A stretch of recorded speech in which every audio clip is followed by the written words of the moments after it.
Hello guys, bersama saya lagi dalam Alright Noper Channel. Saya ingin membawakan Anda, sahabat semua, ucapan penuh Datuk Seri Anwar Ibrahim, Perdana Menteri kita yang ke-10 ya, di dalam satu program. Ya, dalam satu program sempana juga untuk merasmikan sidang kemuncak pencegahan rasuah kebangsaan tahun 2024. Jadi sahabat semua, menarik ya untuk kita dengar kenyataan ataupun ucapan daripada Perdana Menteri kita, tidak lain tidak bukan Datuk Seri Anwar Ibrahim. Jadi tanpa buang masa, mari kita tonton bersama video ini, sahabat-sahabat. Assalamualaikum warahmatullahi wabarakatuh dan salam sejahtera. Alhamdulillah nahmaduhu wa nusalli ala rasulihil karim. Saudara Stephen Sim, Menteri Sumber Manusia, rekan-rekan menteri-menteri yang hadir, Tan Sri Azam Baki, SPRM dan keluarga SPRM yang hadir, Saudara Datuk Abu Hurairah dan semua daripada keluarga HRD Corp, dan tetamu-tamu yang saya muliakan dan rakan-rakan yang dikasihi sekalian. Saya hadir untuk memberikan penegasan dan dukungan terhadap usaha yang telah dilakukan SPRM mengemudi gerakan pemberantasan rasuah. Tetapi semua jentera harus menyambut. Ini jadi oleh itu langkah dan sambutan oleh HRD Corp, saya ucap penghargaan, terima kasih. Dan saya telah beritahu kepada Saudara Azam Baki, sepatutnya gerakan ini menjalar ke seluruh negara. Biar negara ini digegarkan dengan kebencian terhadap rasuah dan salah guna kuasa. Sudah lihat umpamanya gerakan ini nampak memuncak atas ketegasan, ketangkasan dan keberanian keluarga SPRM. Tetapi dia bukan semestinya sesuatu yang popular. Mana-mana negara yang menggagaskan perubahan, dalam konteks kita Madani, itu juga menghadapi risiko. Apatah lagi negara yang biasa dengan budaya rasuah ini, dari atas sampai ke bawah. Dianggap ini satu budaya. Rasuah sudah jadi sistemik dalam negara. Jadi jangan anggap ini mudah. Jangan anggap kerja Tan Sri Azam atau keluarga di SPRM itu suatu perkara yang mudah. Kerana musuhnya besar. Bukan tuduhan, tapi itu pandangan kita apabila kita melihat bagaimana biadabnya mereka di dalam Dan musuhnya bukan kerdil. Musuhnya itu dua isu tadi, bagaimana yang pertama bagaimana kes terkini gergasi. Orang-orang yang raja-raja yang dibuat maha kaya, malah di antara yang paling kaya dalam negara. Terima kasih, izinkan saya untuk mengundurkan diri. Dan seperti biasa, peribahasa mengatakan apapun kanker. Mereka tidak akan berdiam. Mereka menguasai media. Sekian daripada Alright Noper Channel, kita berjumpa lagi. Bye-bye. Mereka menguasai ahli-ahli parlimen tentunya.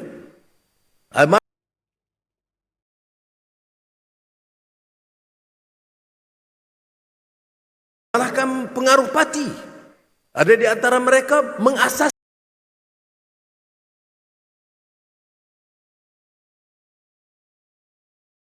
parti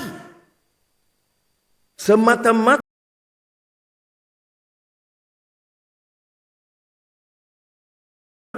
untuk mengekang semangat perubahan ini.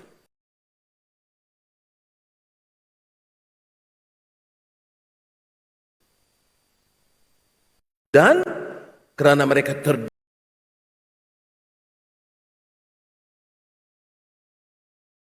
terdidik dan punya dana yang besar, mereka punya kecanggihan, kepintaran dan kuasa dan pengaruh.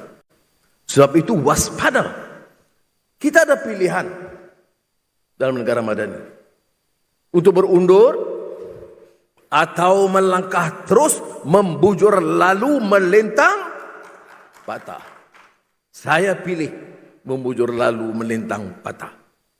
Kerana ini sahaja jaminan masa depan. Sudah lihat masalah tata kelola, integriti, anti rasuah. Ini bukan slogan. Ini bukan soal agenda politik. Ini agenda menyelamatkan bangsa. Negara ini sudah selesa, sudah mangli dengan budaya begini selama begini lama, puluhan tahun. Ada tokoh-tokoh besar penyakau yang dibiarkan mengambil harta puluhan tahun, tak pernah dan tak berani disinggung, disentuh. Kerana Pak penguasa di atas itu mendukung, melindungi mereka. Saudara, apa akibatnya? Negara akan miskin. Rakyat di bawah tak terbela. Gaji penjawat awam, upah penanam padi, getah, berkebun kecil getah, pekerja-pekerja tak mungkin dapat dibela kerana ketirisan terlalu besar. Kalau satu kontrak itu 1,6 bilion, terpaksa diangkat jadi 1,8 atau 9 bilion. 300 juta tambahan itu untuk beberapa tokoh atau kroni mereka. Dan dari mana uang itu? Dari dana dan tabung pemerintah. Kalau satu kontrak 300 juta, kita ada 1,000 kontrak. Jadi puluhan bilion hilang di tangan puak tertentu. Saya lihat di parlimen dalam beberapa hari ini, saya lihat ada yang seolah-olah menggelupur, marah terus. Saya pun tak faham. Marah, benci. Dan tidak ada satu suara kalau di kalangan pembangkang yang nak menyokong langkah pemberantasan rasuah. Bagi saya aneh. Saya semasa pembangkang, bila ada cadangan pemerintah pada ketika itu mengusulkan penubuhan SPRM, saya dukung. Kalau ada langkah yang berani, saya dukung. Malah saya kata, mengapa belum cukup berani?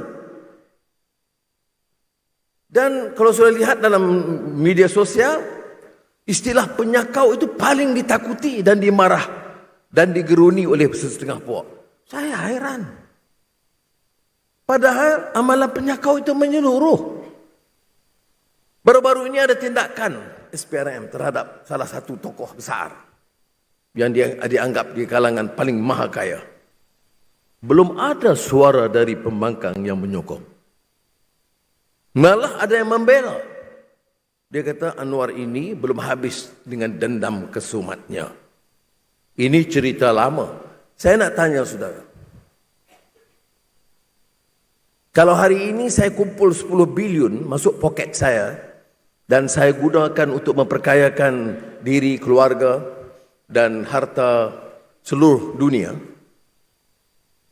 Kemudian 7 tahun kemudian setelah saya bersara atau lebih awal, saya tidak boleh disentuh. Karena kalau disentuh, ini dendam. Sudahlah, dia pun dah tua. Inilah penyakit yang akan menjalar dan akan melemah, longlaikan semangat bangsa. Kita harus beri mesej yang jelas. Kamu rompak harta negara, kamu curi wang rakyat, tak dapat tangkap hari ini, esok kami tangkap. Tak dapat esok, bulan depan. Tak dapat bulan depan, tahun depan. Tak dapat tahun depan, 10 tahun depan. Tangkap, pasti tangkap.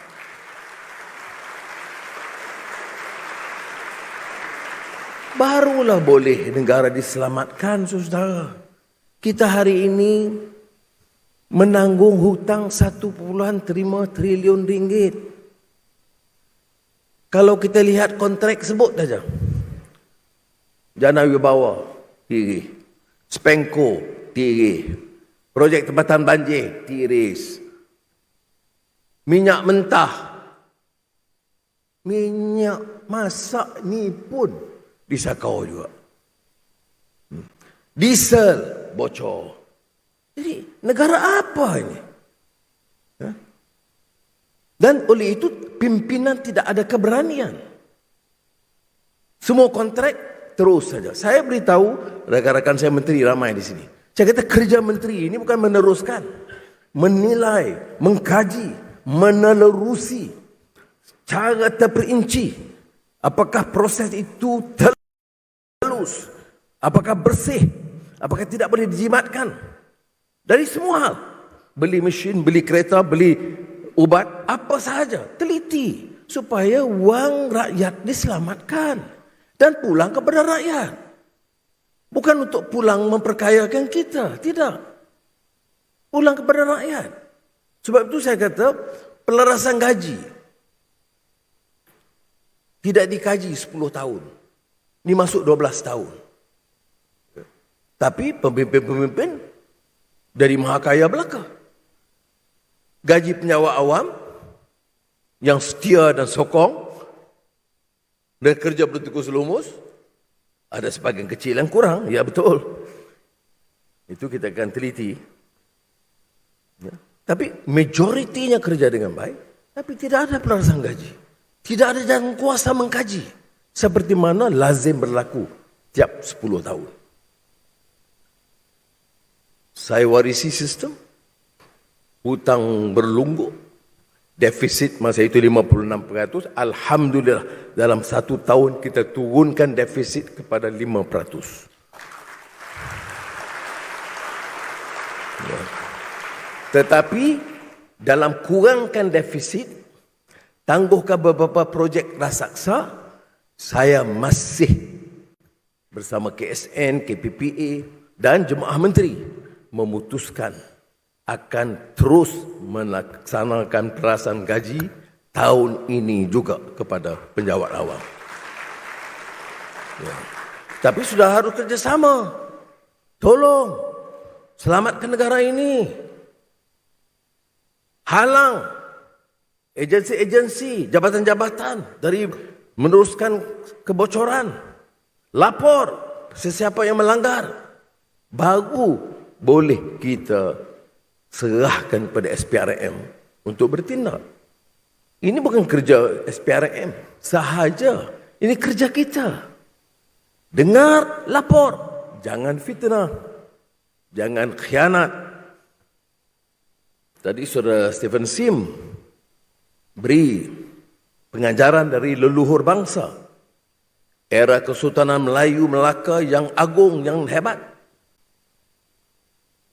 Yang kemudian hancur lebur menjadi Formosa, kota yang usang. Ya, banyak faktor, tetapi saya setuju dengan beliau. Kalau kita kaji VL Raja Mendelia dengan si Kitul, itu memang kerana tamak haloba, kerana cemburu, dan akhirnya khianat. Pintu, pagar, tembok istana dan kawasan benteng pertahanan Melaka itu pelan-pelan pengkhianat ini buka. Kerja si Kitul, arahan Raja Mendelia. Sebab cemburu buta, khianat dan nafsu serakah tamak haloba. Pengajaran kepada kita. Sebelum itu Ibn Khaldun beri pengajaran dalam Muqaddimah. Generasi awal dengan semangat esprit de corps, kekitaan, idealism, asabiyah yang positif, itu mengangkat darjat kemanusiaan. Bina negara madani dengan idealism. 1 generasi berlalu, 2 generasi berlalu. Idealism mula terhakis. Generasi penerus, semua matlamatnya kuasa dan kekayaan. Nawaitunya bukan ikhlas al-amalillah, tetapi untuk memperkayakan diri.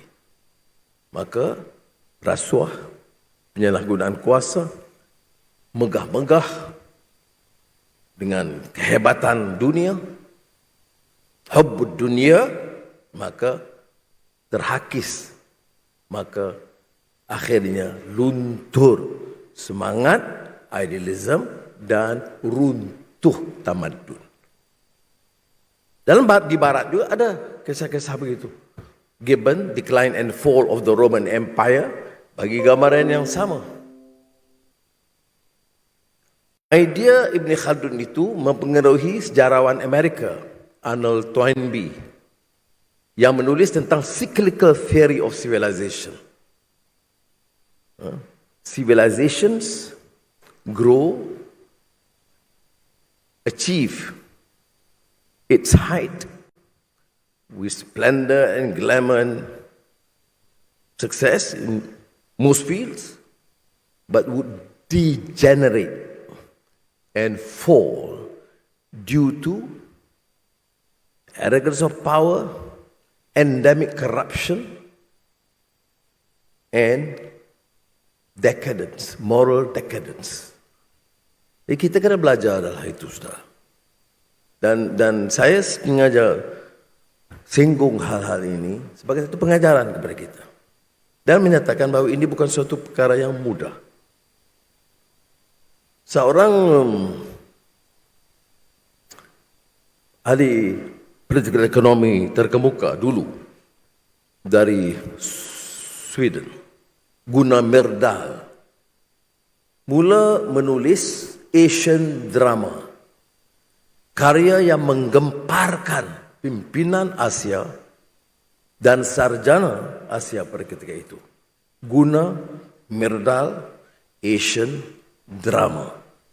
Dan menyinggung pada peringkat itu, tahun 60-an, bibit-bibit rasuah mula menular di kalangan pemimpin-pemimpin negara yang baru mencapai kemerdekaan. Pimpinan generasi awal yang hidup sederhana mula terpukau dengan harta dan rasuah mulai menular. Semasa itu ahli ekonomi tempatan di Asia banyak yang marah. Apa sebab orang Eropah mau mengajar kita? Seolah-olah Eropah itu tidak rasuah dan Amerika itu tidak rasuah. Hanya Asia yang rasuah. Saya merenung betul juga. Saya baru belajar di universiti. Baru belajar membaca Gunnar Myrdal. Tetapi alhamdulillah di kalangan kita yang mengupas buku itu dalam, kita panggil masa itu study circle, yang kemudian usrah. Bila kita bicara buku itu, kita kata betul juga mengapa orang Eropah mau mengajar kita. Satu. Kedua, benar juga walaupun dia orang Eropah, ada kata-kataan dia memang betul. Ini membantu kita untuk kurang-kurang menilai secara yang lebih objektif berdasarkan fakta. Tetapi sekitar 10 tahun selepas itu muncul sarjana tempatan, sarjana sosiologi yang terkemuka, terangkat namanya di dunia, Profesor Syed Hussein Alatas, yang tulis tentang the problem of corruption, kemudian the sociology of corruption, kemudian the myth of the lazy native, kemudian intellectuals in developing countries. Dan menyinggung soal rasuah itu secara hebat. Walaupun dia belum sebut itu masalah yang sistemik, tapi mula menyerang pimpinan kerana mula toleransi terhadap rasuah. Jadi saya harap semua ini menjadi pengajaran kepada kita. Ya. Itu dia tulis 40 tahun yang lalu lebih. Tapi kalau sudah baca semula, peringatan dia itu sangat relevan kepada kita. Pertama, ramai di kalangan elit, sama ada politik, atau korporat, atau pengurusan kerajaan, itu agak tak senang dengan wacana mengenai rasuah. Sebab mereka hidup dan bergelumang dengan spek itu. Kedua, yang terpalit dengan rasuah akan melawan dengan kencang dan hebat dengan seluruh kekuatan. Kalau di parlimen melalak tantu arah. Sampai salah seorang ahli parlimen kata, dia kena marah sangat kerana didakwa. Dia kata, ini maknanya seolah-olah Perdana Menteri pun korup. Itu habis kenyataan. Apa buktinya, apa laporannya? Tak apa, itu urusan saya dan rakan-rakan saya boleh jawab. Yang soal yang penting apa? Kita harus sedar dan harus berikan dukungan yang penuh kepada SPRM dan kerajaan dalam usaha ini. Jangan kali-kali merasa lemah. Kalau kita mulai lemah, negara ini akan hancur. Bila saya sebut puluhan bilion ringgit di Sakau, it is not an exaggeration. It's based from my personal understanding. As Minister of Finance before and now, this rot must stop and must end now.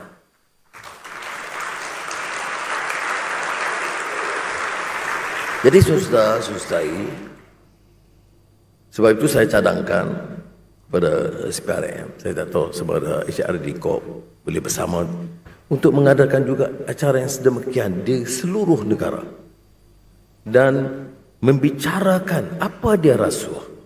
Kadang-kadang dia kata tak apalah rasuah, katalah YMDB ke Spenco ke, ialah biasalah.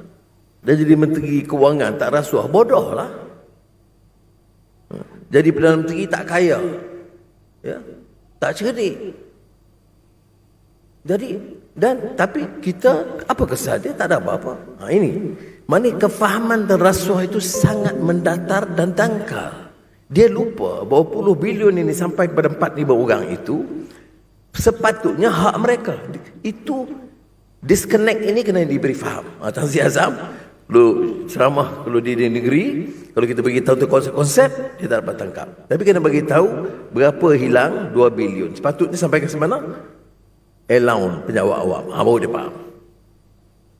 Kalau tu selamat 10 bilion, pelarasan gaji naik lagi tingkat peratus dia.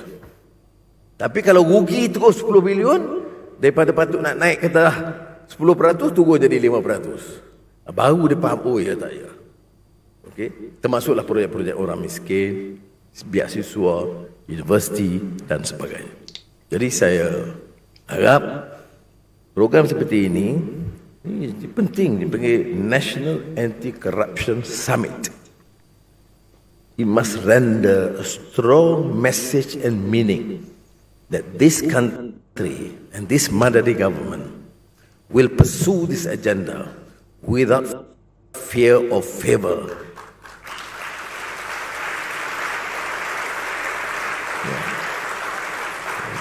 Sudah setahun lebih kita perintah, banyak diserang. Tapi saya tanya di parlimen dan di luar parlimen, beri satu bukti.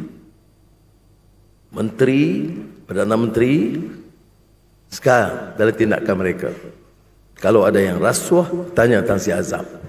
Saya kata kalau ada, kita siasat dakwa dan ikut badan kehakiman hukum. Tapi tidak ada. Setahun 3 bulan.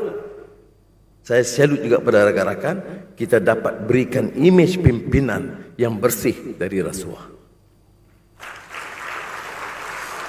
Tetapi peringatan itu jelas. SPRM tidak mungkin mengecualikan siasatan ke atas pimpinan yang ada sekarang, atau memantau setiap tender atau keputusan yang dibuat. Nah, kalau ada, saya katakan, jangan tanya saya, persila ambil tindakan dan orang-orang yang berkenaan wajib digugurkan. Baru boleh negara ini selamat. Sekali lagi ucap terima kasih. Terbaik sahabat semua, itu dia ucapan padu daripada Datuk Seri Anwar Ibrahim.